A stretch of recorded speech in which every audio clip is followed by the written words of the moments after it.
Joining me on this latest development is Chukwueloka Umeh. He's the Managing Director of Century Power Generation Limited. Many thanks for joining us. And now, two national grid collapses in the first quarter of 2022. This looks like a sign of more issues to come. Now, help us here. What's your assessment of the situation? You know, every year we speak about the grid collapse. And every year we talk about how to strengthen the grid so it doesn't collapse. But we haven't necessarily done the things that we need to do to strengthen our grid.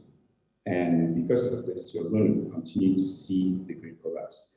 This year already, we've had two collapses of the grid. And, you know, the reasons are many. You know, the reasons could be from the instabilities of the grid, it could be from overload of the grid that we're currently seeing now. You know, the fuel prices have gone up.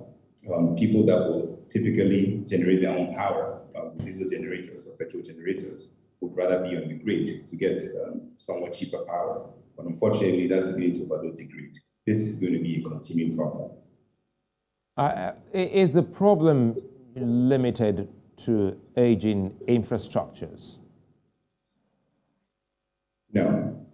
The problem is more than the aging infrastructure. I mean, if you look at the system we have today, we have, if the numbers are right, about 200 million people in the country.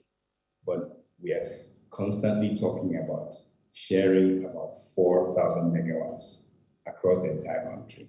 So we are massively undersupplying to the people. I mean, these are the homes, the factories, the industries, offices. We're massively undersupplying.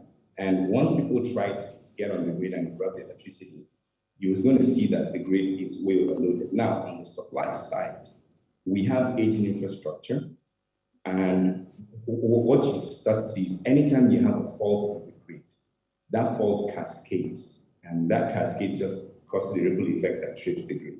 So until we start to have enough supply, and when I say enough, we should start to talk about numbers way above 50,000 megawatts. Then we can start to say we have a decent amount of supply in the country. Until we start to have that, until we start to have a transmission infrastructure that can carry about 50,000 megawatts, and of course have stable generation and the gas to carry this stable generation, we're going to continue to see our grid being unstable. If you watch our frequency, the frequency on the grid is also unstable. So these things are all tied together. Anytime you have a little problem anywhere, it cascades and the entire system collapses. Let's talk a bit about the grid. The many grids were actually started during the tenure of Babatunde Fashola as the Minister of Power. Are those still working?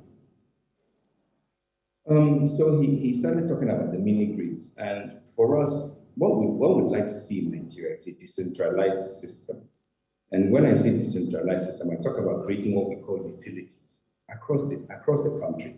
So in Lagos, for example, you would have several large generating plants that can generate electricity and supply directly to Lagos. And the same thing for different cities. Now we can interconnect these cities so that if we have surplus in Lagos, you can share with the next city, and so on and so forth across the entire country. This will work in such a way that the different mini utilities will be self-sufficient. When you have that and you interconnect all of them, you have a more robust system. But for that to work, we also should have the ability for these different systems that I just spoke about being controlled by business people, and government only creating the regulation to make sure that we don't destroy the environment, that we do this in an ethical way. And then, of course, there's rule of law to back contracts that people sign across these utilities. Then you start to see something robust. But what we have right now is quite far from that. Chukwueloka, let's talk about it, because listening to you now, what readily comes to mind is the reworking of the Nigerian constitution. And if the new constitution sails through, empowering states in Nigeria to generate, transmit, and also distribute electricity, would that have a positive effect? Well, I think it is a step in the right direction. However, what I said, I think I said this on TV last week as well. It's good to have states, give states the ability to regulate what happens within their own boundaries. However, the state governments will not be the people to generate, transmit, and distribute electricity. Okay? Different private companies within those states should be able to do that and have the states support them. And again, we need to be factual. Yes, the conversation to have the states, give the states ability to generate, transmit, and distribute has started, but it hasn't been signed into law yet.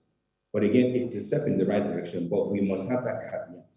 The state governments should not be the people to do the business. Allow business people, companies, in private companies to do that business because that's what they're set up to do. Chukwueloka Umeh, many thanks for speaking with us. My pleasure.